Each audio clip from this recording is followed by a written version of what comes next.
Welcome to Go Behind the Ballot, a podcast where two Texas moms go on an educational quest to demystify Texas politics. Join me, Nichole Abshire, and my co-host Claire Campos O'Neill as we deep dive into the most burning issues, hear stories from candidates, and offer hope in these challenging political times. Let's saddle up and go behind the ballot.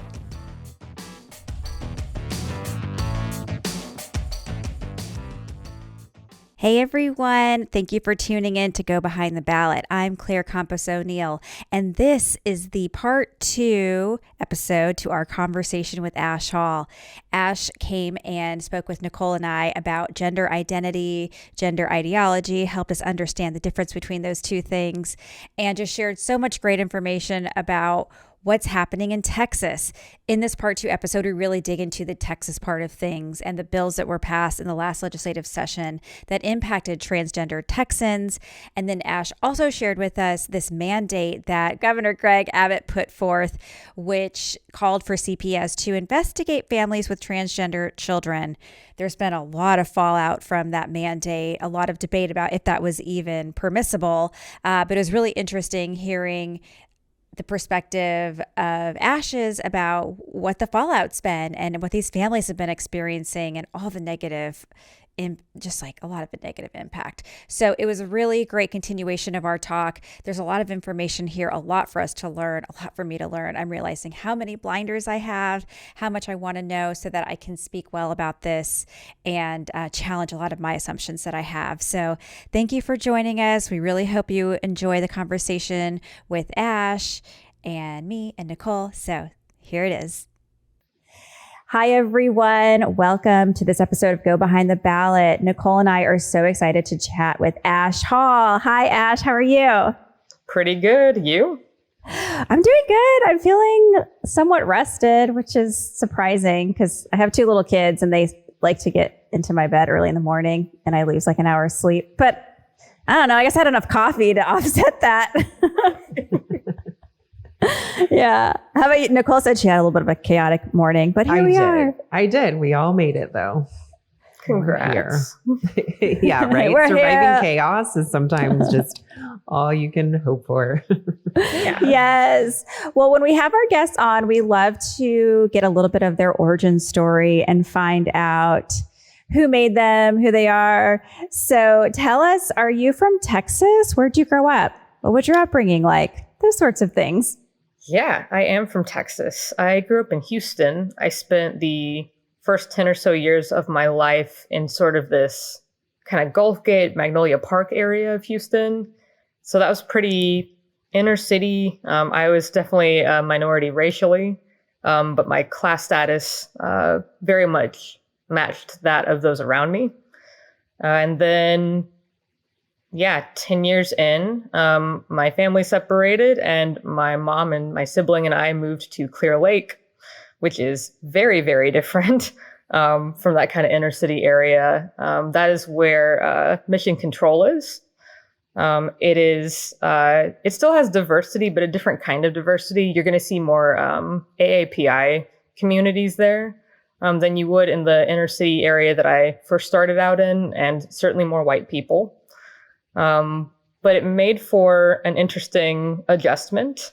And it was an interesting spot for me as I grew up and grew into my identities, because it was the kind of place that was conservative, but also scientifically minded. So you had a lot of people who were very religious, but also obsessed with science, wanted to know every little thing that NASA was doing. And so when it came to social issues, you never knew where people were going to fall.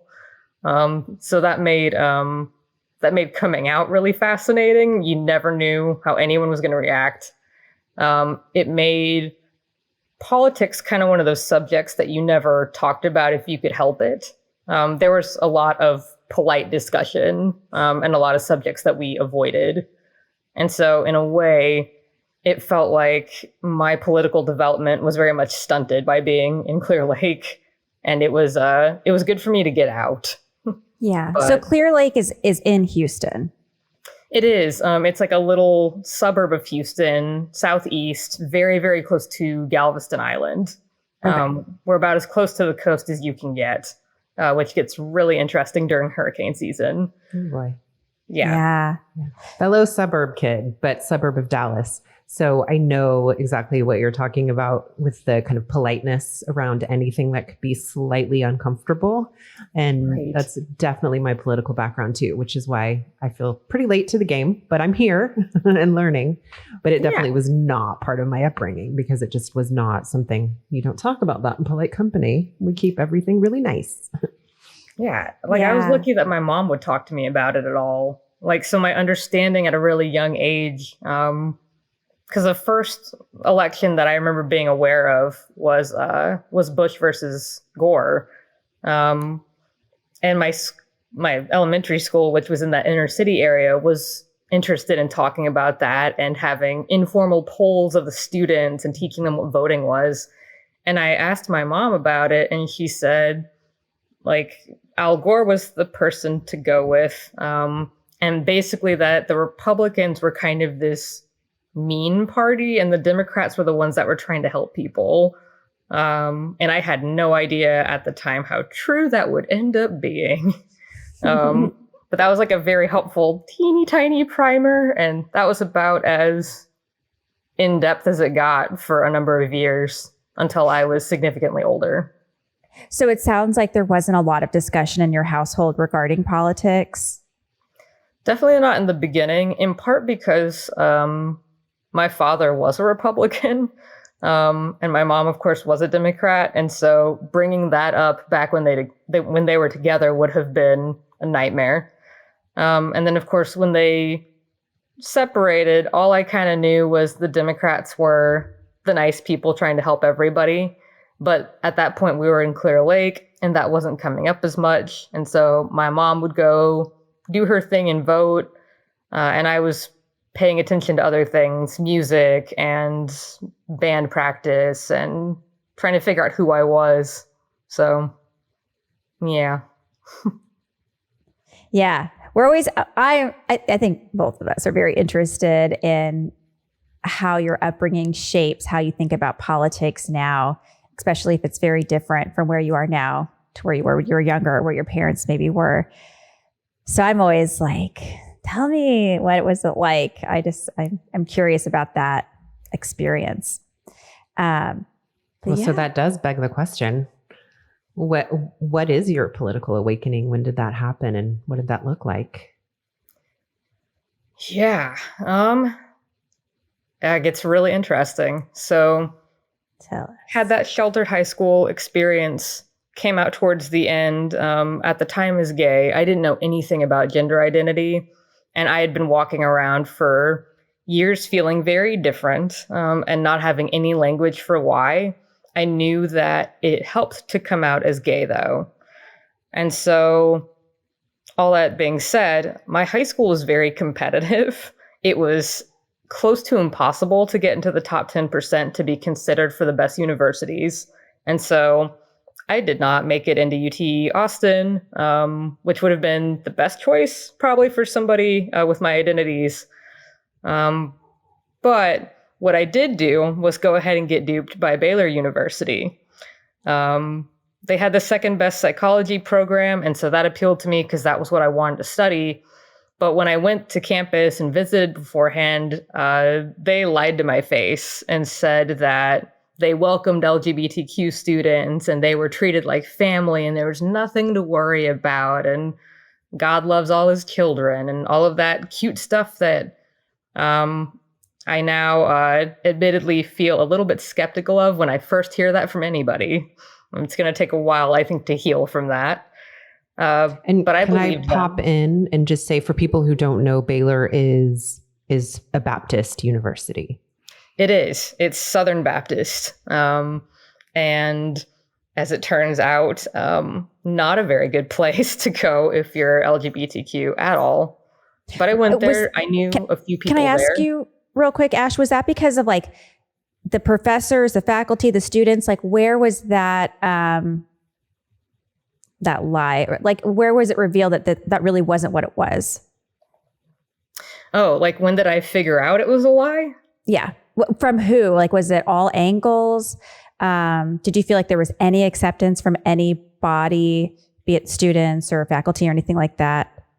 There was some, which was how I ended up surviving, because I had to stay there for a year before I could transfer out. And thankfully, I did find a number of folks who were actually supportive. The thing that made it tricky was Baylor tried to make it as hard as humanly possible to have any sorts of discussions like that. If they caught you on their server having a discussion like that and you were a professor, you could be let go for it. If you were a student and they caught you trying to organize around that, they put you on a list of students that they would monitor more closely, and they would wait for you to break some sort of university rule and use that as an excuse to let you go. And so when you say like that, you mean like just any kind of discussions about LGBTQ issues? Yeah, and the more that it took on a tone of organizing, the worse off you were. So couldn't do any of that, but my biggest frustration was I couldn't even find anybody for the longest time. It took me months to find somebody else that identified the way that I did. And so in the meantime, I had allies. A lot of them were very quiet and didn't necessarily want to talk about it, which is a whole lot. When you're newer to an identity, like, of course you want to talk about it. So that was really hard. I eventually did find kind of a group of misfits on campus who I could talk to more about it. There's like one person in our group who was not okay with it, but it makes sense when you hear the makeup of this group, because I got to be our queer person, and then the rest of us were 2 Catholics, a Muslim, and a Calvinist. And yeah, in the end, it was the Calvinist who was not so cool with the LGBTQ piece. Everybody else was great. So yeah, that ended up helping quite a bit. And I was also able to come out to a number of my professors, and that helped quite a bit. In particular, English teachers. That's always kind of been a safe space for me. Bless all the English teachers. Yeah, they were really helpful because I could get feedback on little written assignments that just had notes of support on them and stuff, and no one could see that in the system. So they were safe, I was safe. Yeah, wow. So it sounds like it was the administration that said, no, you'll be good, and then kind of flipped that on its head once you were actually there. Correct. Okay. Yeah. In fact, the year that I was there, they hired Ken Starr to be the president of the university. And Ken Starr is known as being the lawyer who defended Proposition 8 in California, big anti-gay law against marriage. So, yeah, wow. Just hell of a year to be there. So what happened after Baylor? Yeah. Yeah. So I got out as soon as I could. And by the time I had, the administration and I had been fighting each other about me leaving because my grades were very good and it made them look bad that I was leaving. And we'd gone back and forth about whose fault that was that I needed to leave, things like that. This sounds so bad. I know. I'm just like... And at such a young age, I can't imagine going through this at 18, 19. Yeah, it was wild. I was just like, why are you telling me to stay here and suffer so this school can get better when you literally have more power over it than I ever will? So yeah, by the time I left there, I was furious and a little traumatized, and I desperately needed to have some agency over my own life.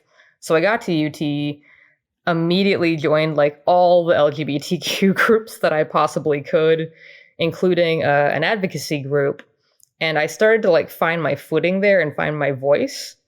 And what ended up really getting me into politics was we did a lobby day with Equality Texas. First time I had ever been to the state capitol, first time I had ever talked to lawmakers, any of that. And I found that not only was I pretty good at it, but I liked it a lot.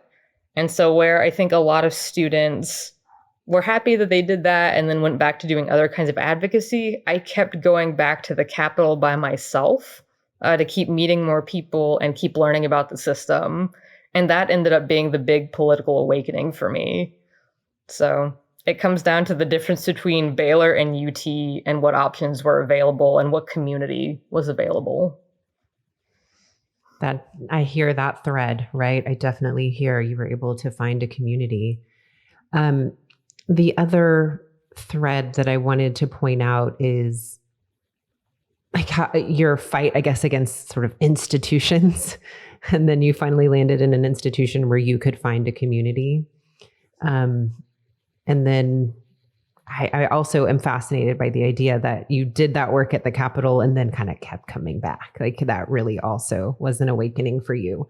But similar to so many other stories that we've heard, and I think that Claire and I share, it's that personal connection, right? There's almost always that thing within each of us that is incredibly personal and that really animates our need to make change. Right. And to be a part of change making. And thanks for sharing that.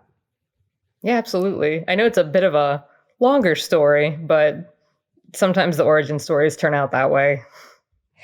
Yes. Well, and it's good to know because it very much informs I think the motivation of why you do what you do. Because having gone through this experience of being somewhere that was very oppressive, sounds very patriarchal, and being like, this is not benefiting me, making me a stronger, better, more whole person. And once you see that, it's easier to see it in other places and find other people who can help you fight against it. Right. So that other people don't have to go through that, hopefully. Yes. Yeah. So then tell us how your journey into politics kept going and going. What was your first, I guess, official job in politics? Official job? Or unofficial. I think the first unofficial thing I did was I joined Anise Parker's re-election campaign as sort of part of this program that was dedicated to teaching young folks about how campaigns work. And so it was an unpaid thing, but you learned a whole lot while you were there. And you got to learn about Parker for mayor of Houston. Is that the campaign? Correct. Okay. Yeah. And that was wild because I didn't guess at all that they would be interested in me. I had pretty low self-esteem as well. So there was that playing into that. But I applied one day, and then literally within hours, they called me and said that I was exactly the kind of person they were looking for. So that was exciting. And yeah, then I got to learn what a campaign is like. I learned about how part of what a public servant does when they're being a public servant and not a straight up politician is actually asking the people they're supposed to be helping what they care about and how they're doing. And so we made a lot of phone calls to Houstonians asking those questions and taking notes, and then we would forward those along so that way the mayor and her folks could go ahead and help people out. So that was really cool to be a part of. I got to go to some political events. I met her a number of times. And so that was like the first unofficial thing. But doing that helped me get another internship that ended up being pretty huge at the time. It was with the LGBTQ Victory Fund. It was the first year that they had launched their congressional internship program for LGBTQ students across the nation. And so depending on the semester, they would take 4 or 8 students at a time from across the nation and put them in congressional offices. And it was very hard to get in. I did not feel like I stood a very good chance, but I got extremely, extremely lucky. And I not only made it in with 7 other people who I got to learn from all over the country, I got placed in Leader Pelosi's office. She was leader at the time. I know she's speaker now. I'm still very used to calling her Leader Pelosi. But yeah, that kind of turned my world upside down because that was a completely different system from what I had seen in Texas. Different kind of politics. It was a chance to learn about more issues because I was getting sent all over the Capitol for different hearings and taking notes and bringing those back. I was helping write speeches, all sorts of different things. And so it was kind of like being thrown from easy mode into like semi-hard mode. But it was fascinating. And it was actually at that point that I started getting asked questions like, would you ever consider running for office? Like, would you ever consider making a career out of this? And I hadn't really given that much thought at that point, but that was when I started to actually ask myself if I could see myself doing any of those things. So that ended up being instrumental in me staying in this line of work. So that's interesting because it sounds like you were really drawn to the lobby day and kept going back to the Capitol and got into these other positions. People are asking you, will you stay in this work? Was there something else that you thought you were going to do? Because it's to me, it seems like a natural progression that you would continue to grow in this industry. Yeah, absolutely. Right. I still ended up getting my major in psychology. And so the whole time all of this was happening, I still held on to this possibility that I would still go and become a therapist. And as I, evolved in my ideas of what that might look like, different kinds of therapy or specialties became of interest, like being a therapist for LGBTQ folks. But yeah, for a lot of my college career, I thought that might be what I ended up doing. But by my senior year, I was fairly positive that would not be happening. So I just went ahead and got the degree. But at that point, because of my time in DC, I understood that your degree does not necessarily dictate what you'll be doing. So true. I kept going to the Capitol. Yeah, I have a history degree and I am not a historian. Precisely. Yep. You just take those skills, right? There's incredible skills you learn no matter what you study that are applicable no matter what you do. Exactly. Yeah. And I'm grateful I did psychology because there's a lot that I can see and a lot that I think it's helped me be able to navigate more easily in the Capitol. So I don't regret that at all. But the main thing that I tell mentees at this point when they're asking about their degrees is most places that are hiring just want to see proof that you can commit to something for 4 years. Yeah, I remember in some class I took in college, I think it was a philosophy class. I did not like philosophy, but I remember like two things from that class. He said, like, the whole purpose of college is to learn how to write well and speak well. And that's kind of it. And I was like, oh, that's why we're all here. Like, you're going to figure out the rest in your other career or in, your continued education. Yeah. It very much illuminated, like, the reason you get that degree in the first place. So good advice. So tell us a little bit about what is happening, since you're our political expert, around this discussion regarding gender ideology. I don't even know if that's the right word. It's the new thing, right? Or I could be wrong, but I feel like the same guy who pushed CRT and critical race theory as this horrible beast has now termed gender ideology as the next arena that he's going to light up folks and make such a hot button issue. But anyway, Ash, what would you say? I mean, certainly calling it gender ideology is new. The attacks on trans people are not quite so new. At least personally, I started seeing bills attacking the trans community probably in 2015 was the first time that I became aware of it in Texas. But I'm sure there were times before then where there may have been the occasional bill that was specifically targeting us. I just wasn't deep enough into the Capitol yet to know about it. But I do know that by the time I was a fellow with Equality Texas in 2015, we were starting to see bills that were targeting trans people specifically. In terms of bathroom use, in terms of public accommodations use, things like that. So the attacks aren't necessarily new. What is ramped up is the intensity and the focus by our opponents.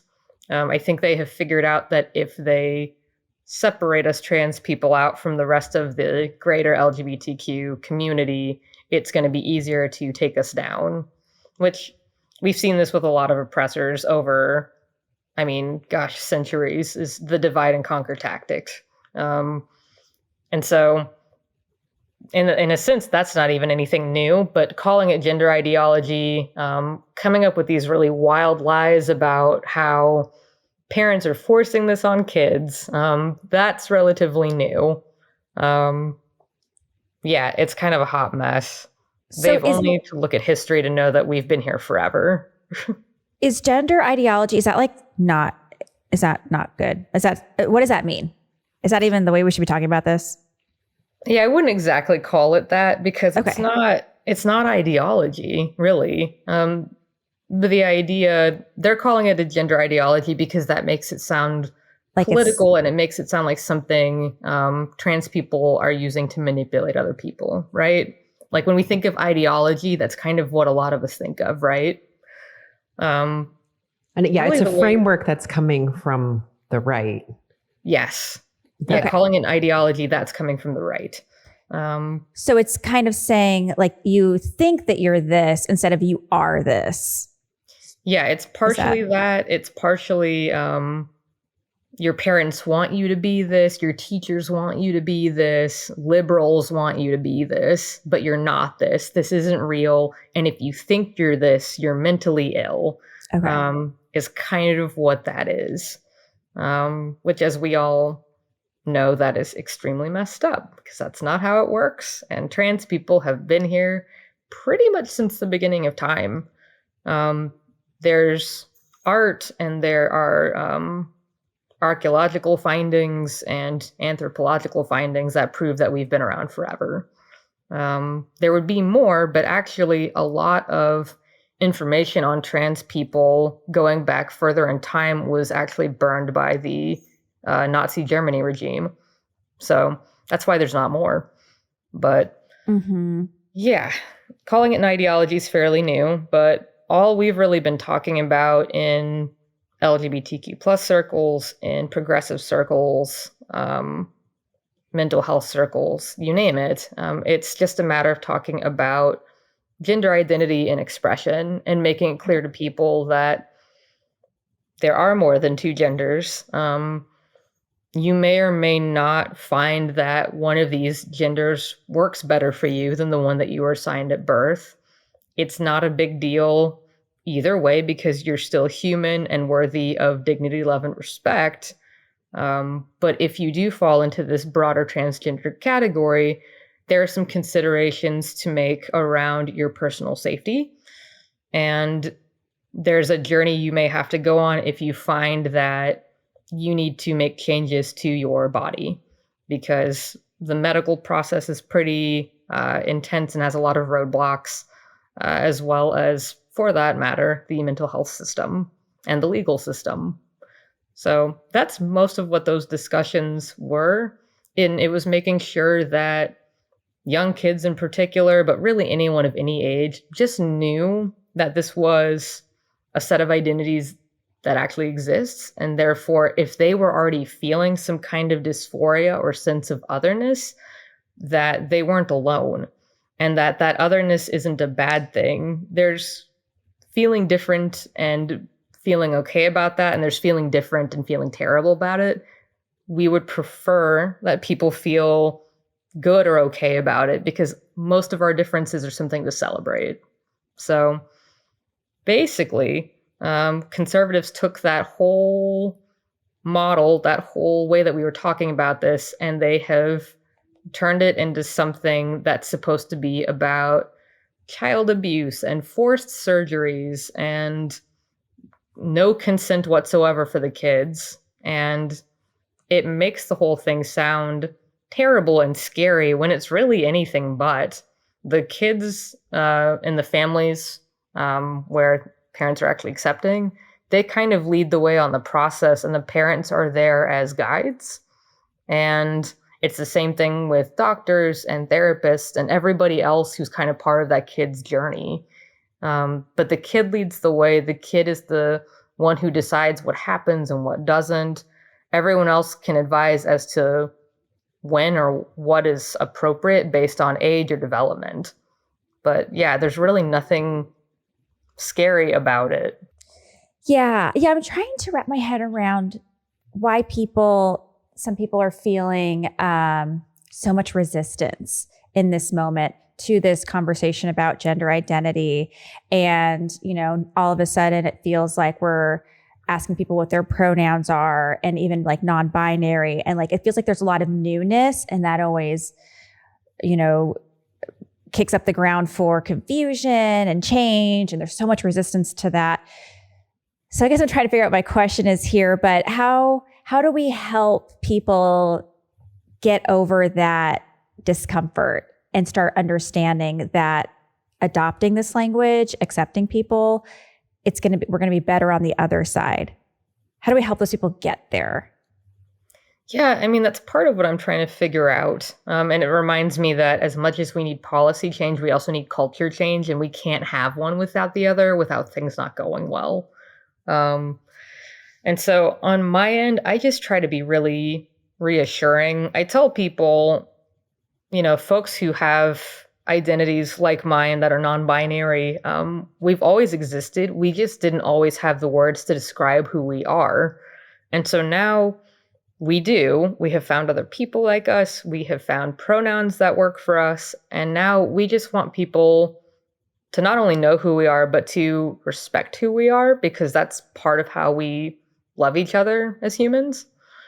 And so it doesn't have to be something scary, and it's okay if you mess up, if it takes a while to get used to this. You're not going to be in trouble. You're not going to be screamed at, anything like that. These things take time. And so that's part of what I'm doing to help people understand that.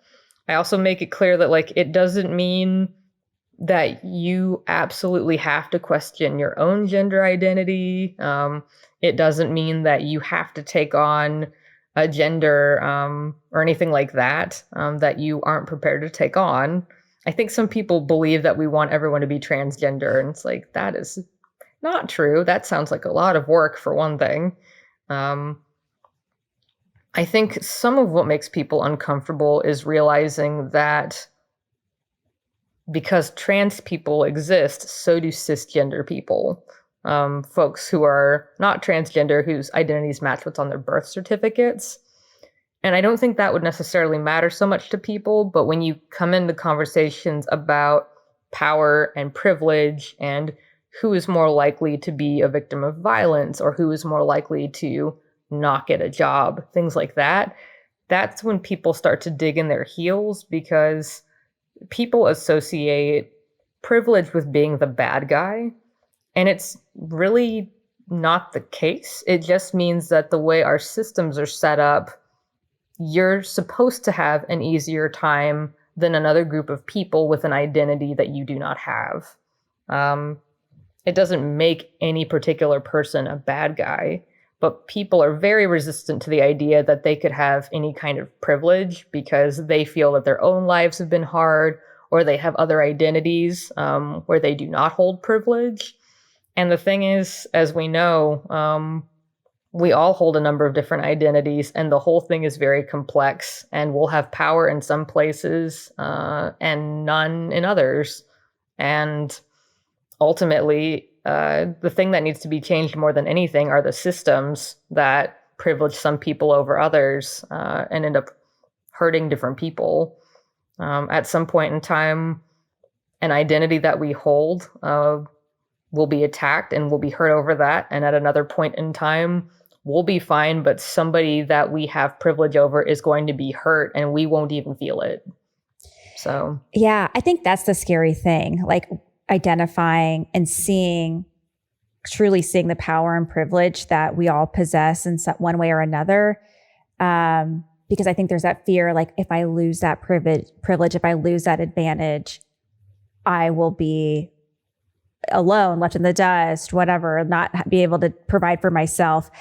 And it's such a bigger thing when you zoom out because it is this scarcity capitalistic sort of world we've been a part of. And that's the harder thing to change. And, the change is hard and scary, but the road we're on at the same time is not, it's not like the better of the options. It's going to be more work to change it. But here we are. And I don't even know that people are conscious that they're scared to lose any kind of privilege. But what I am seeing people consciously do is take offense to being told they have any privilege. And so I think that's part of what's at play here is nobody wants to feel like there's some kind of oppressor, or because their first instinct is confusion or anger because they are confused, that makes them a bad person, things like that. People don't take well to that, but I mean, no.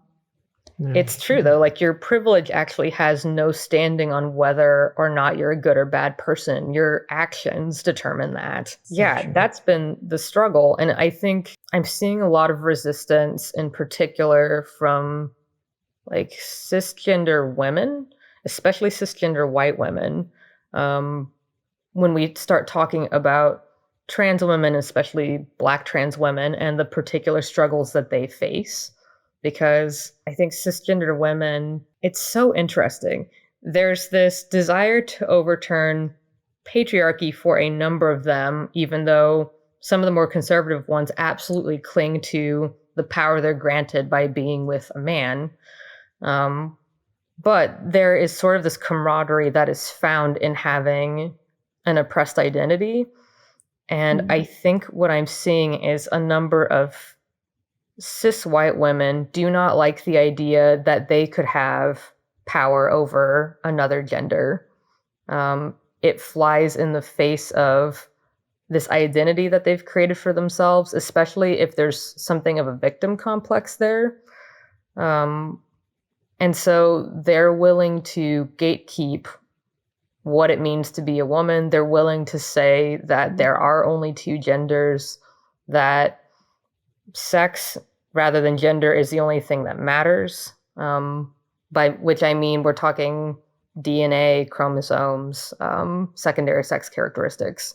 But yeah, it's a lot of effort to gatekeep so that there's this shared identity and illusion, perhaps, that they can maintain where they're strong and independent, but at the same time, victims worthy of attention and funding and whatever it is that they've attached to that particular identity. But none of that changes that when we are looking at violence and proportions in terms of communities, Black transgender women are undergoing an epidemic in terms of assault and in terms of murder. And so you can gatekeep all you want, but that doesn't solve the greater problem of this violence is happening. So it's kind of a mess. And it's an area that I feel like I have to be so careful in as a trans person, because at this point, as wild as it is with all the advocacy that I've done and everything I've seen, I actually feel like I have to be the most careful now around white cis women, because if I push too far, the amount of vitriol and sort of that sense of betrayal that I have seen white cis women express is a little bit intense, and sometimes it kind of scares me. So it's been kind of wild. And you mean being careful? What do you mean by that? Like, how are you careful?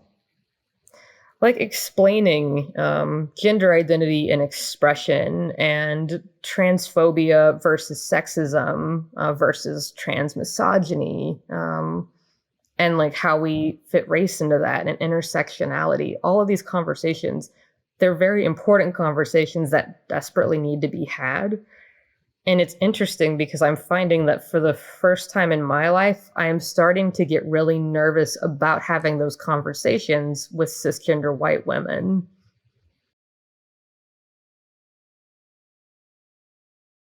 Well, I am I feel like I may be coming into this a little late to say this, but I feel like a breakthrough I had. So, Ash, I've shared on the podcast before that my 10-year-old is non-binary. And we had to do a lot of learning when we had that conversation, my husband and I, well, actually my whole family.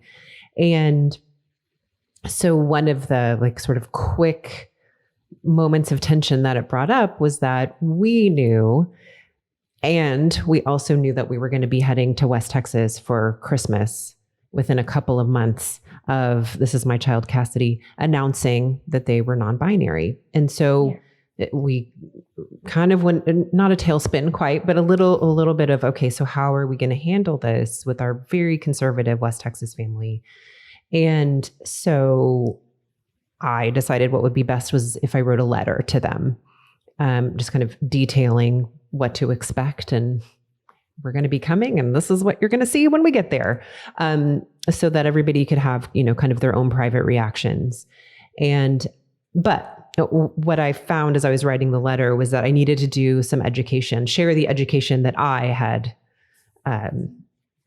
gone through as a result of Cassidy's announcement. And for me, I broke it down into categories for them, which was, there's gender identity, there's gender expression, and there's sexuality. Yeah. And so, I was just trying to very succinctly, very simplistically say, gender expression is how you appear to the world.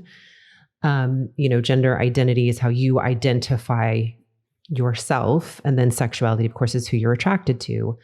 And so in Cassidy's case, their gender expression, they actually have a more sort of feminine presenting look to the world. But their gender identity is that they don't feel like a girl or a boy, and that we're not going to talk about sexuality because at that point, they're 8. That's not a discussion we need to have. Plus, it's also not really anybody's business, right? And so sometimes I think just that super basic framework sometimes gets lost in all of that, is just like, okay, let's just really take all of the, the fever pitch, what people view as so scary, and break it down like that. Because even I want to throw out there too, that it does get complicated, and also it can be really simple. Like my older daughter is gender nonconforming. Her gender expression is very male presenting. Her gender identity, she identifies as a girl. And again, we're not going to talk about sexuality. And so it's like there's a lot of different combinations, but once you have kind of the basic understanding, my hope, is that then it doesn't feel so scary, and that it gives you permission to make mistakes, and that it's okay. And people are actually very gracious about that. But I just kind of wanted to step back, I think, and really highlight just sort of categories for people who might be feeling a little confused when we talk about these things. Yes. Because apologies. I may have gone off on a tangent there for a bit. But that's in its simplest form what this discussion is. That these categories exist. They're here to help you have language for how you feel and who you are. And I think there are people, especially conservatives, who get scared at the idea that these are identities that they can explore. I get the sense some of them probably would identify in ways similar to myself if they would allow themselves to explore those identities. And that scares them, and that makes them have a bad reaction. Well, that need to declare is such a sticking point. And it's like, but what if instead we just kind of approached all of this with a little bit of fluidity? Like, it's okay. You can explore, and you can change your mind, or not even necessarily change your mind, but just sort of find out new things, learn more about yourself, and discover new aspects. Like, why does everything have to be so fixed? Right. Yeah. And I think fixed is what has brought a lot of these folks comfort. Whereas for folks like myself, the idea that nothing is fixed is what brings comfort. But that's a tough place to be in. Yeah. For so many people. Yeah. Yeah. And I mean, the truth of the world is like some things are fixed and some things aren't. And the comfort you find in it is really what you make of it, you know? So. And that you can find your own comfort, but you don't have to impose that on somebody else. Precisely. Right. And it's interesting because they're accusing the trans community of imposing our identities and the way that we see these identities on the world, when the more accurate way of explaining this struggle is they do not like that there is an alternative way of seeing the world to what they see and what they've been taught, and they are trying to impose their worldview on the rest of us. Our identities, our mental health be damned. Mm-hmm. And do you think that's about power and control, about controlling what people do with their lives and who's in and who's out? From a political framework, absolutely. This goes along with the struggles we've been having about bodily autonomy and abortion access, things like that. The Republican Party in particular thrives when they get to dictate what we do with our bodies and how we see ourselves and what XYZ identity means about what rights we do and don't have.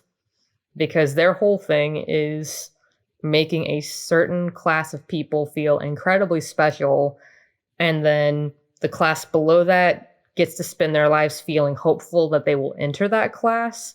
And then the class below that, they have no hope. They exist because that middle class there needs to feel like they're better than somebody. So that's kind of the system that they have set up that they want.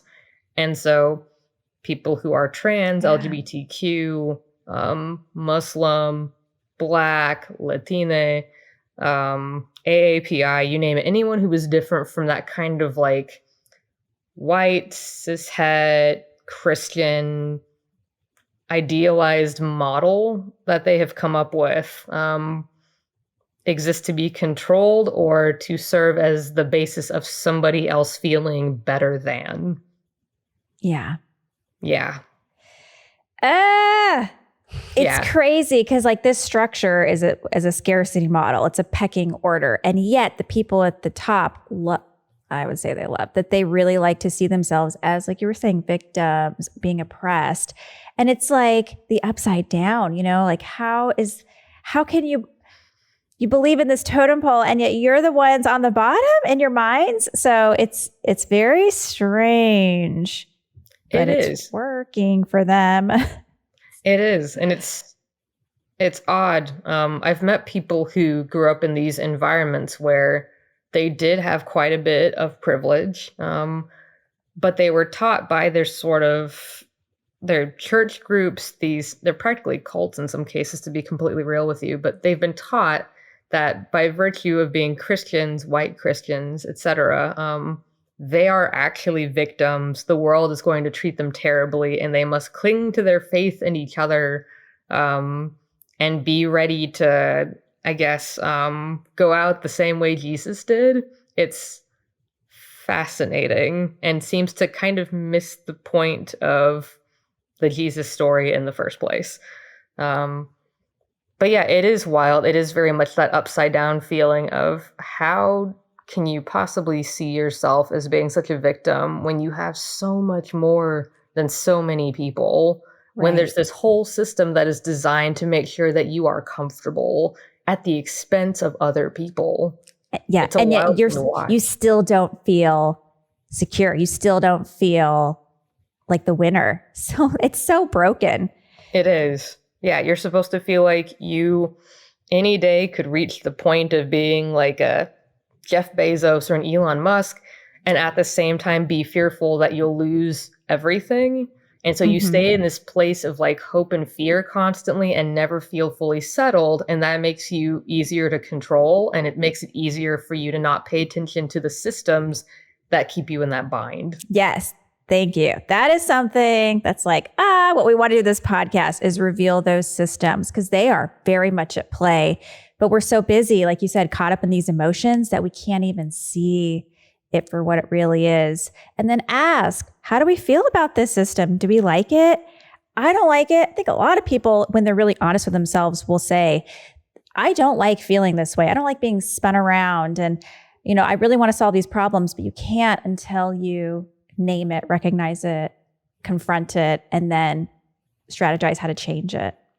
Right. And then that's the next problem we run into is when we talk about how to change it, when we talk about creating systems that allow everyone to thrive and gives everybody the basics that they need to survive, then we start hitting those scarcity mindset arguments about we don't have enough to do that. And so this needs to be a merit-based system. We're one of the richest nations in the world, and we spend more on defense than just about anybody. And we have more than enough for everybody. We could easily end hunger in our own nation, not to mention other ones. We don't have a scarcity of much of anything here but compassion. Ooh, say that for the people in the back, Ash. Ooh, I'm going to be stealing that line, by the way. Yeah, y'all are getting me fired up. It's nice. Well, what we need to talk about, Claire. Well, are you going to move into something else? Should I? Go for it, Nichole. Well, we got to bring it home to Texas. Like what, for people who aren't aware, what is like actually enshrined in policy here in Texas? And maybe I'll let you start with that, because of course what we want to understand is with the legislature coming into session in January, what to sort of be on the lookout for. Right.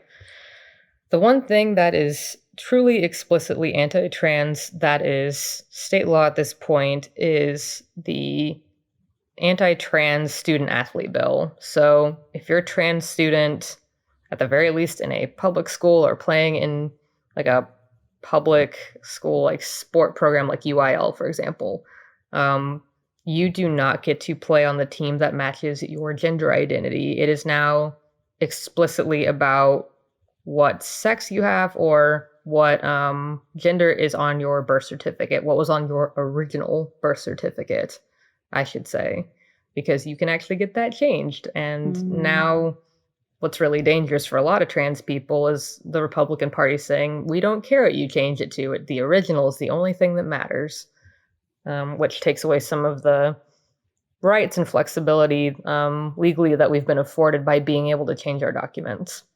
So that's the only thing that's on the books. It's terrible because being able to engage in athletic activity is linked to better mental health outcomes. And trans students, by virtue of being discriminated against, already struggle a lot with anxiety and depression. And now we are saying you cannot actually participate in competitive sports teams if you are trans. So good luck with all of that. But that's the only thing that is explicitly anti-trans that is on the books. I want to, can I do a little quick shout out, personal testimonial moment here? Sure. So my youngest is in middle school and wanted to play volleyball, did play volleyball, and it was a fantastic experience. And this is my not so athletically inclined child, but desperately and got to be a part of the volleyball team. They do go to private school. Nice. And then also I asked, do you want to sign up for basketball? With the big question mark in my tone, and absolutely. So just personal testimonial about the value and the need for kids to have access to sports. It's super important, and it goes way beyond athletics, right? I mean, I would say that's probably the least benefit for my particular kiddo. It is actually about camaraderie and being Absolutely. A part of a team. Yeah. No, it's like, the physical exercise is a piece of it because that helps with different regulatory systems in your body. But it's the camaraderie, it's the friendships, it's learning teamwork, it's learning how to make the best out of a loss, things like that. And so the fact that we're depriving one of the most vulnerable groups of kids in the entire state of that kind of those kind of benefits, to me, that's insidious. And it tells me that these elected leaders do not care about our kids. So that's the only one that's on the books. That's what makes what isn't on the books but is happening anyway so interesting.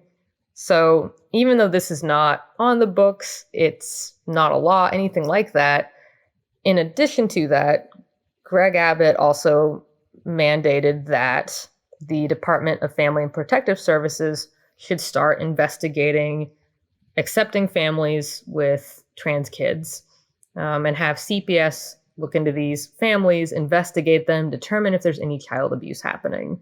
And he was able to do this like on his own, right? He didn't need other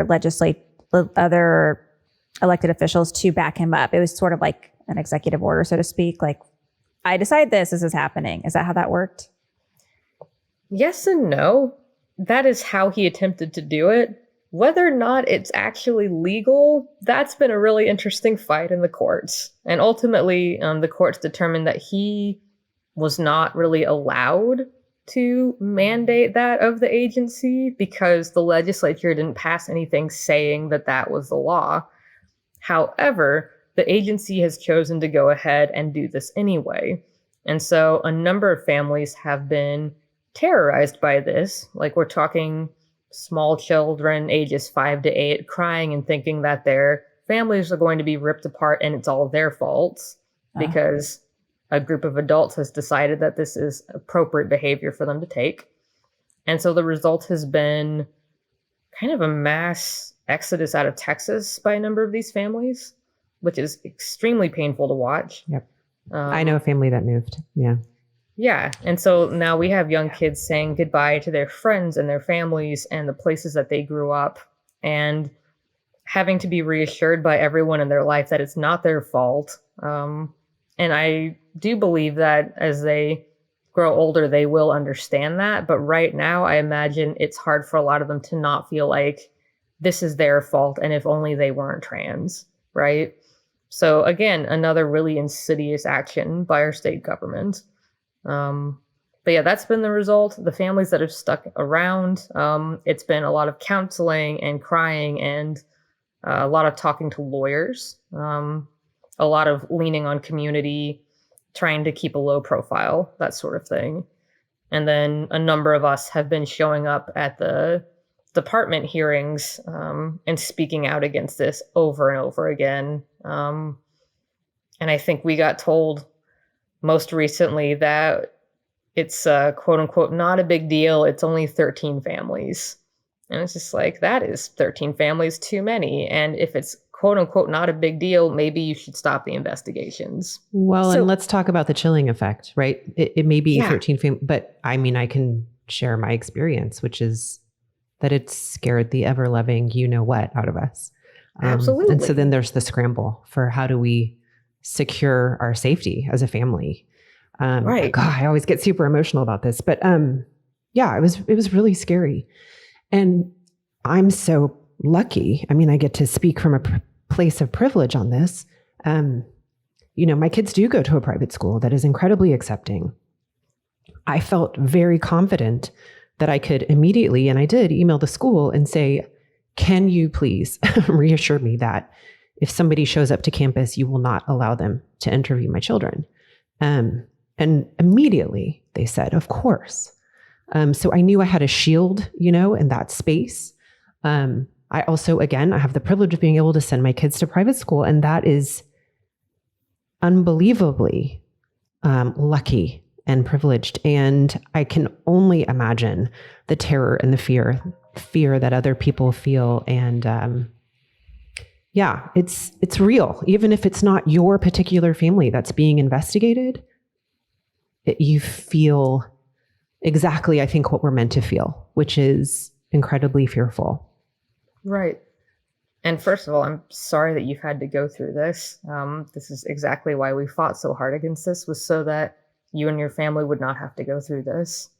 And second, yeah, it's basically state-sanctioned terrorism is what it is. It is designed to terrify families, keep kids in the closet, keep families from letting their kids be who they are. It is exactly designed to have a chilling effect. And so your options are either move away or kind of go back in the closet and hope that that doesn't kill you.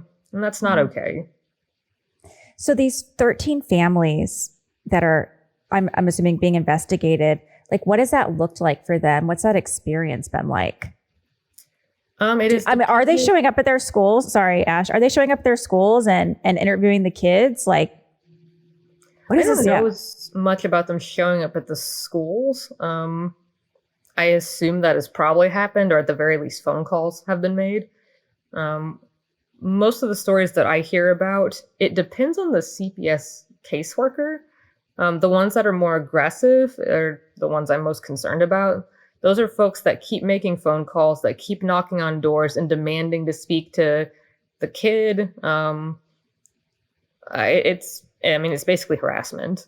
They keep showing up. They keep being very threatening.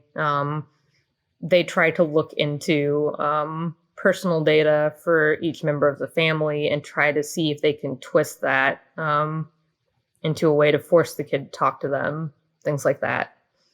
Other caseworkers kind of know that this whole thing is ridiculous and they strongly disagree with it. I think they chose to do it because they felt it was better that they do it than one of the more aggressive people. And so they'll do the investigation and talk to the parents. They'll be incredibly apologetic. They may do a little bit of observation, and then they'll make the notes in the case that looks to be a normal, healthy, functional family, an ideal for other families, other kids. The problem is that these cases stay open no matter what the caseworkers want, because the agency is being pushed by the governor to keep these cases open because it looks better for him politically. And meanwhile, some caseworkers, actually many caseworkers, have been so offended by this entire mess that a lot of them have left. And so now we have a department that was already in a lot of trouble because they could barely take care of the foster kids that they were supposed to help. Now they don't even have a bunch of CPS caseworkers. So it's a system that was already in big trouble, like falling apart even more needlessly because of one man's hate-mongering campaign to make him seem like more of a conservative. Wow. Yeah. I just keep thinking to myself, how do you connect those dots for people who do, I really think might, vote for Abbott, but still have a lot of compassion for children and families. And it's like, do you understand though, like what's happening in your name, so to speak, when you vote for folks that push forward these agendas? Like you are breaking the CPS system, which is there to support foster children. And we will have more foster children as more women can't access abortions. I mean, It's just so connected. And I don't know how you help take off those blinders. Yeah, and part of the problem is when you first try to explain this to somebody who has been listening to Abbott and the greater Republican machine about this, they say like, well, that's what's supposed to happen because these kids are being abused. Never mind, we have so much data from so many different credited medical agencies that show that kids who have supportive families are way more likely to have better mental health outcomes than those that don't. Having even one supportive adult in their life reduces their risk of a suicide attempt by 41%. Generally, trans people are a lot happier and report lower rates of anxiety and depression when they are surrounded by supportive loved ones and have a chance to start transition, even if that transition is as simple as a name change and new pronouns and a new outfit, which for a lot of our younger members, like that is what transition looks like. It's discussing gender identity, maybe with a therapist, a new wardrobe, a haircut, and yeah, different pronouns, maybe a different name. It kind of depends. So yeah. Ash, can you talk about how gender mutilation does not belong in this discussion? Like it's just not. That's like one of the most outrageous lies of all, is the genital mutilation piece of this. Like that's not a thing. Like that's just straight up not a thing. There is not a doctor in this nation that would do that for anybody, with actually two notable exceptions. One being circumcision. Somehow we're not raising a big stink about that. But two, and this is wild because in every anti-trans healthcare bill we introduced, there's this exception in place. We're totally cool with doctors mutilating genitalia on infants if they're intersex, and they can't consent to that. And later on, we find most intersex folks are traumatized to learn that that is what has happened to them. And there's a big movement to stop doing that to intersex infants. Can you explain for our listeners who don't know what intersex is? Intersex is when your genetic material itself suggests that you are not a man or a woman. You have a mix of both primary and secondary sex characteristics. So an example may be like externally, it may appear that you have a vulva, but internally you may have testes. That's one example out of many, many different kinds of intersex, options that exist. Yeah. Variations. Yes. Thank you. So that's what intersex is. And it's actually extremely common. In the United States, you're as likely to be looking at a person who is intersex as you are to see a person with red hair. So extremely common variation. But when it comes to these genital mutilation scares that the Republican Party are trying to bring up, we aren't doing that to transgender youth. Like, medical transition is a long process, takes years, and there's a lot of steps taken to ensure that somebody is emotionally ready and developmentally ready for any sort of surgery to happen. You're not going to see anything like that until like teenage years at the youngest. Like the destination is not always surgery. I feel like that it isn't. Yeah, we need to say that. Be really clear. It's like that's an option. It is on the table, but that is not the destination for everyone. That's right. There's a number of different ways that trans people transition and find joy in their own bodies and their own genders. And surgery is not always what the answer ends up being for folks. It is an option and it's an answer for some folks, but it's not for everybody.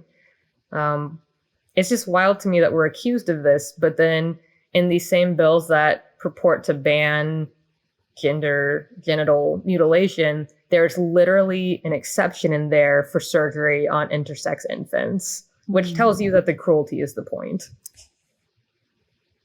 What do they say? What are their thoughts around intersex folks? They won't even talk about it. I was about to say, I bet you. Yeah. Yeah, they won't even talk about it. We've called them out on it so many times and they have nothing. They won't tell us anything. And that's because the cruelty is the point. If they try to justify it for even a second, it becomes clear this is just an anti-LGBTQ bill. And the I for intersex is included in our community. And so this is part of how they punch down at us. I just want to take a quick step back because I think I'm even realizing my blinders and what I don't know. So when you say trans, it sounds like that's a spectrum. Can you like define transgender? I guess for me that would help. Sure. So it's an umbrella term. The simplest definition I have for it is it's somebody whose gender identity does not match what is indicated on their birth certificate. That's the simplest definition I've got. That being said, it is an umbrella term. It includes people who are trans men, that is, folks who transition from female to male, trans women, folks who transition from male to female. It includes people who are non-binary, like myself. It includes people who are two-spirit, which is a Native American gender identity. That's somewhat similar to folks who might be non-binary or bigender in the sense that they feel that they have an identity that is inclusive of both male and female. There's folks who are bigender. There's folks who are agender and feel they don't have a gender at all. There are many identities that fall into that category. And then there are some that fall into this more Venn diagram range, actually like the non-binary identity, where some folks feel that they're non-binary and trans. Some folks feel that they're just non-binary, but wouldn't say that they're trans.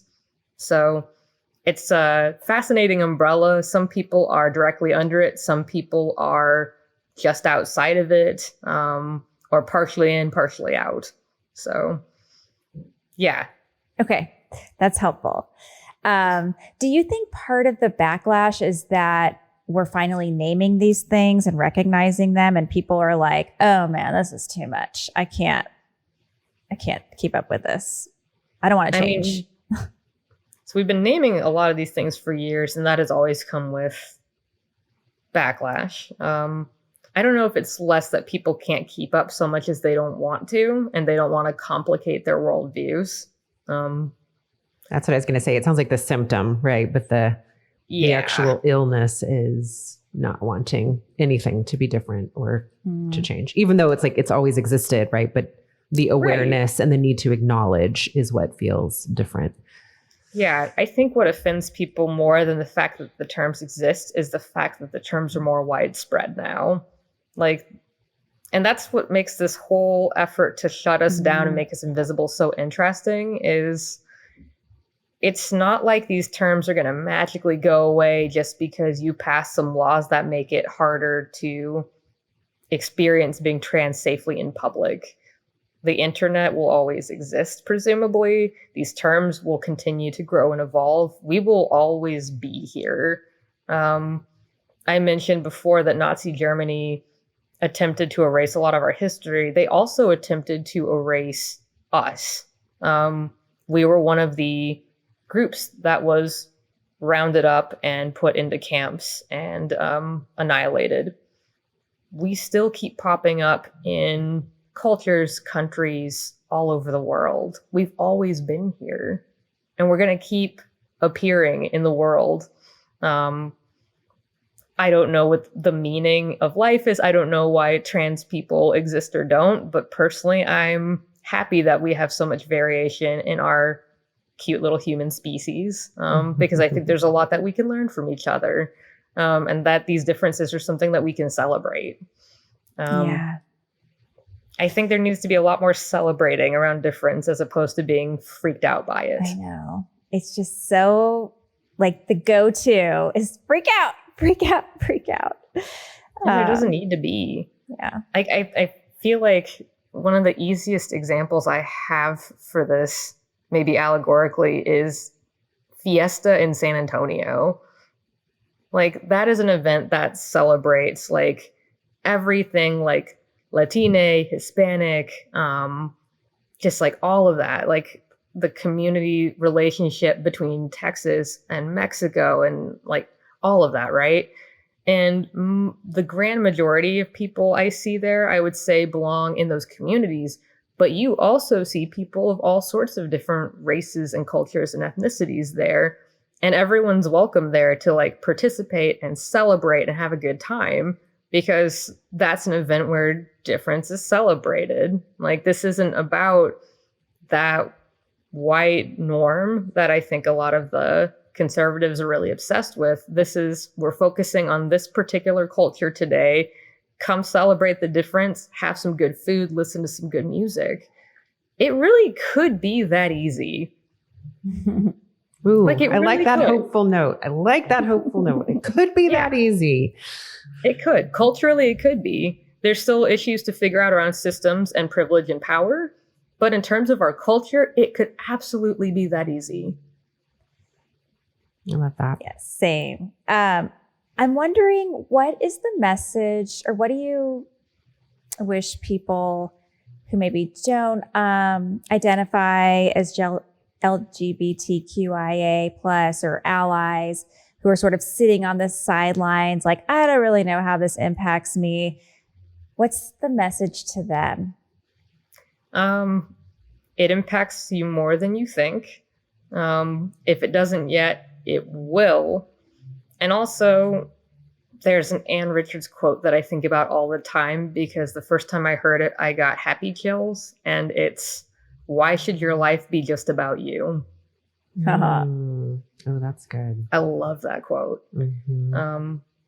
I do mention the first 2 points, though, because what we have been finding for quite some time now is when we start to attack trans people and start to try to make these rules about who belongs on what sports team or what qualifies as man enough or woman enough, some of the first people who get implicated in that mistakenly are Black cisgender women.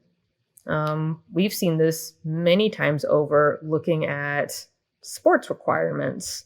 Some of the first people who are accused of being, quote unquote, too man to participate in women's athletics are Black women, especially when they start accomplishing and achieving a lot, and white women start placing second, third, fourth in comparison. That is one of the first gender identities, racialized gender identities here, that gets turned on when we start using these really transphobic ways of boxing people in. And we've seen that with the Williams sisters. We've seen that with Caster Semenya. We've seen that with a number of Olympians. And so it'll be really interesting interesting in a bad way, right? As the trans sports ban takes effect in these school years and people are told what they can and can't do. Trans people will be the first to feel the brunt of it, but it's a matter of time before there's a Black female student who's cis who starts really excelling at track meets or basketball or volleyball or you name it. And there's a white parent from the other team who decides that woman can't possibly actually be a woman. That's probably really a man. And so that's how it starts. Mm-hmm. And then what happens? What really is happening? Are they like, oh, you have to go to the doctor and like the doctor has to check? Like, what does that look like? We're going to find out. And that's really scary.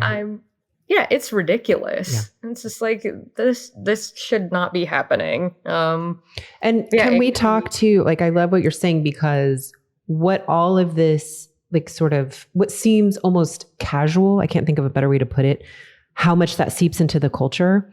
And my little testimonial moment here is that last year when my daughter was playing soccer, and I explained she's very male presenting. She's on a girls' team. She's a girl. Although doesn't matter. But the point is, the other team said, somebody yelled out from the other team, "This is girls soccer," when they saw her as the goalkeeper. Wow. And the coaches, like, bless them, very quickly shut it down. They just went, "We know, we got it," and just like wouldn't entertain trying to defend anything, which I was really grateful for. But like, that's really awful for my daughter, right? To have to hear somebody yell that out as if they have the right to question anything. And right. Clearly they felt empowered, and as if they did have that right. That's really scarring to a child. That's that kind of thing that you remember forever, right? That really writes on your heart and soul.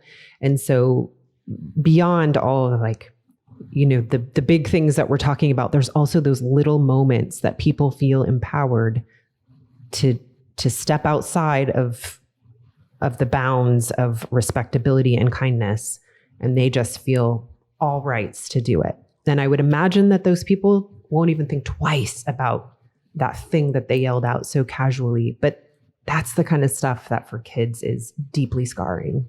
So exactly, this is real and important, I think, is just what I want to underline. 100%. And everybody plays a part. Like, we all have a role to play in shutting this kind of stuff down. Right. Yeah, that's exactly it. Because policy and culture interact all the time. It's something I really want to study more, actually. But yeah, a lot of what happens in the Pink Dome ends up determining how we get treated out in the rest of the world. And like, that example is exactly it. Now that trans people are on everybody's radar in this really scrutinized, negative way, there are all these people that feel empowered to make these rude, bold, damaging comments to kids. Kids. Yeah. Kids. Can we point that out? Yeah. And like, they don't think twice about it. And It's just like, your comment may be what is echoing around in a kid's head as they spiral from being in a relatively good place mental health wise to developing an anxiety disorder. You have options with how you respond to this stuff. And it's like, people don't even think about it. Yeah. So ultimately, we all have to take responsibility and like try to be that kind of positive force that shuts this down, but also actively affirms all the kids around us, no matter what they look like. That's going to be part of how we win, ultimately. We create the culture that we want to see and we want to be a part of. Yeah. That's great. Okay, I have one more question and then we'll move on to our last part. So where do you think, I mean, there's so many areas, so many times in this show, I'm like, Nichole, there's so much to fix. But where do you think we should most focus our attention to make sure Texas is an inclusive place that is welcoming for all Texans? I think it's going to have to be schools, in part because that is what our opponents are focusing on. And that's part of why I spent a lot of time this past election cycle focusing on school boards, because we had a lot of people trying to get on these school boards with an agenda to make it harder to be a kid that has any sort of identity that is seen as outside of that white, cisgender, heterosexual norm. So in a weird way, because our opponents are putting so much pressure now in schools to teach inaccurate U.S. history, to be terrible to trans kids, to assert what bathrooms people can use, what sports teams people can be on, what books we read, that's going to have to be where we focus too. And that's going to be complicated because our public schools in particular are so underfunded still to this day. Our teachers don't have the resources they need to even really teach their classes the way that they would like to, much less actually receive the support that they need just to live their lives in a way that's comfortable. And so we really have our work cut out for us, but it's going to have to be schools. It's going to have to be, we decide to be the kind of parents that are affirming and accepting around everyone's kids, and also around parents who are trans or LGBTQIA+, all of that. We're going to have to fight to make sure that there's a variety of books that are available to our kids. We're going to have to fight to make sure that our teachers know that, no, not every parent thinks that they're terrible. A lot of us think they're doing a great job. Mm-hmm. We're going to have to show up to school board meetings and voice that, which is actually a surprisingly effective tactic. When parents show up at school board meetings where there are people ready to scream about teachers, and then they go in there instead and talk about how great everything it is, like how great the teachers are and the school board and the schools and all that, the screamers, like, it completely messes them up, because now they're going to look like jerks if they scream and shout and sound terrible. It completely changes their tenor. So I strongly recommend that move. But yeah, I think we're going to have to focus on schools, because that is what is coming under fire the most. And it's the starting point for most of us, right? We learn who we are, we get socialized, we learn a lot of our values in school. So I would look there. Yeah, I love that answer. For me, a lot of it comes back to public education. This is an institution we typically all tend to agree deserves funding and support, is still a public good. So we have to make sure that it's getting the funding it needs and the support it needs and the positive messages, and that we're really invested there. So I love it. I love that answer. And I feel that hope. And to remind people, if your child goes to a local ISD, there is a portion at the meetings, which are normally monthly, for public comment. And you can say, my child's teacher is incredible. I just want to take a moment to brag on them, or whatever it is. And I'm sure that would be incredible for them to hear. And like you said, maybe take the piss out of people who are there to complain. Exactly. So, that's a great idea. Nichole, any last thoughts before we move on to our last part of the show? Well, I just quick shout out, yes, to public schools. I know I just revealed that my kids go to private school, but I was a public school teacher, went to public schools my whole life. I am a supporter. Yes. And it's okay. Like, I'm not saying everyone has to go to a public school. There's some really great, some great private schools out there too. There's some that are not great, but there are plenty that are great, and I think that's awesome. And also, like, kudos to you for being a public school teacher. It's like one of the greatest things you can do for our society. So thank you. You're welcome. Yes, we love our educators. All right. Well, this was a lot of great information. So many things to touch on and think about and discuss. Ash, thank you for sitting with us for so much. long. Goodness gracious. We've gone so far over time. Yes. It's okay. I hope I'm not rambling too much or anything. I just have so many thoughts in my brain all the time. Well, yeah, the more we get into this, the more we realize the interconnectedness of everything. And it's like, to talk about this, you have to back up and talk about this. And then you have to talk about this. And that's just how it is. But I think the more we can piece it together, the more the new picture becomes clear. And it's like, I like this version of reality over this version that we're living in. Yikes. And we'll fix it. Okay. Yeah. So for our last part, before we let our guests go, we like to do our attention mentions, where we mention something that has our attention. A lot of times for me, it's a TV show, but it can be a book or an article or something that happened that was quite memorable. I'm thinking, did anybody have something? Mine. Okay, Nichole, what you got? Yep. I prepared as we were talking because I was like, oh, this is something for sure that I've seen that I can definitely recommend. And it is The Problem with Jon Stewart, which many show. of the clips are available on YouTube, but it is on Apple Plus. And the season 2, episode 1 is called The War Over Gender. And he has this amazing conversation with the Attorney General of Arkansas that really just displays all of the hypocrisy of so much of the legislation that is trying to legislate the bodies of transgender people. So The Problem with Jon Stewart, season 2, episode 1, The War Over Gender, is a really good primer after you listen to this for just kind of letting everything sink in. Yeah, that was a great episode. My favorite part of that episode was when he was interviewing his roundtable, and there was a parent who talked about the experience of having their child come out as trans.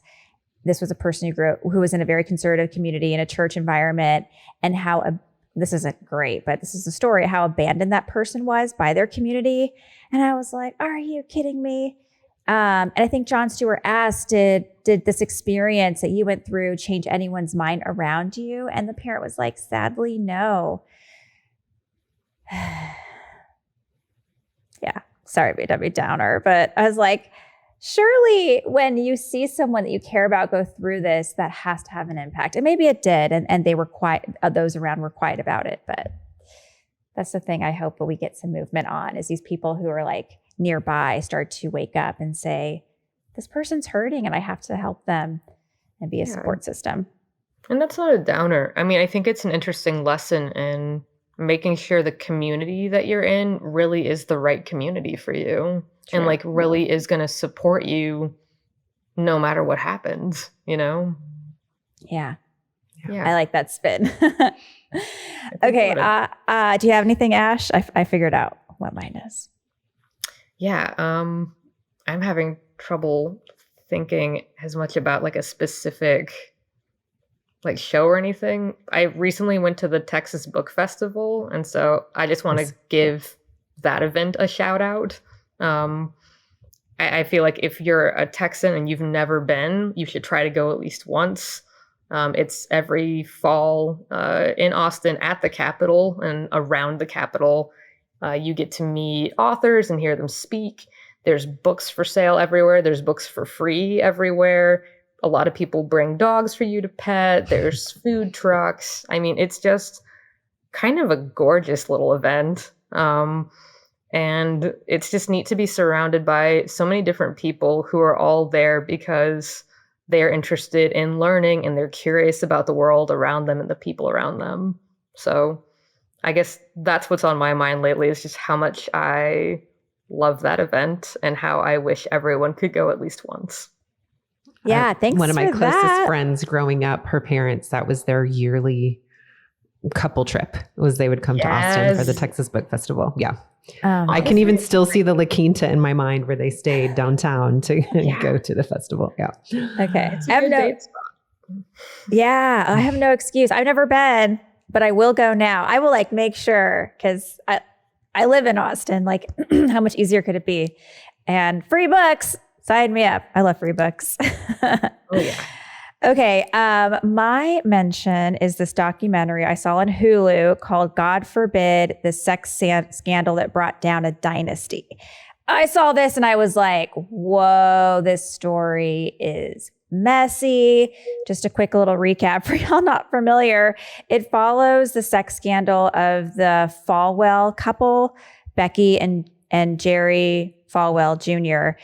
They had this actually years-long relationship with this young man in Miami. And yet they were saying in public, marriage is between a man and a woman, and don't have premarital sex and don't have affairs and all this stuff.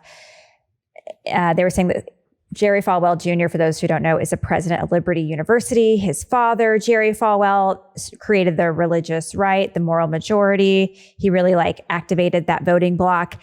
And the documentary starts out and it's very salacious and sex scandal, but then it goes into the story of the rise of the right, the religious right, and it really exposes the hypocrisy there. So I thought this was so well done. And the ties to Trump, that was also, I watched it, by the way. Yeah, that was really interesting to see how the political machinery was all up in it.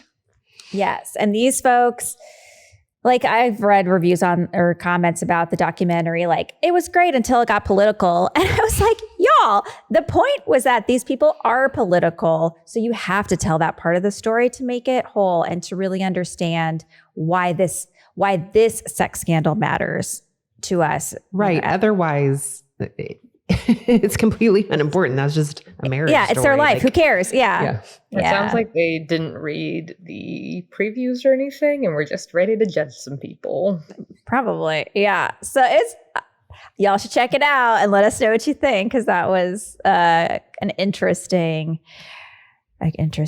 narrative that they put together. But anyway, all that to say, thank you again, Ash. You are an incredible guest and we really appreciate the work you do. And I love your story, how you're studying therapy. Sounds like it's so much helped inform the way that you can communicate about gender issues and policy and put pieces together for people in a way that hopefully they hear and then can help become part of that coalition to make things better.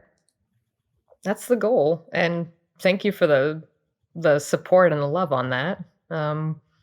And yeah, I am gearing up for what is going to probably be a very busy legislative session, but I do have some hope because actually, thanks to your podcast, I've learned that I've made more inroads with some of the moderate Republicans than I originally thought. So I'm going to keep trying to use these skills to reach for people who a lot of people might deem unreachable and see if I can get them to be helpful. Yeah.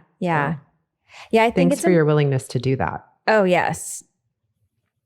Yeah, I think it's so easy to be no one can be moved, but it's we're still people at the end of the day.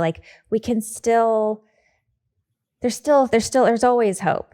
And that's absolutely the thing we cling on to. And like we say in the podcast, offering hope in these challenging times, because people can surprise you in pleasant ways. And that's what we put out into the universe. So thanks again. This was great.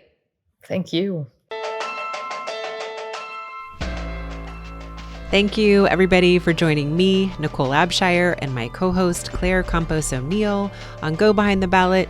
Hopefully, we've demystified some little portion of Texas politics, and we hope that you'll do more with us. Check out our website at www.gobehindtheballot.com, where you'll find links to all of our social media, and you will find our community.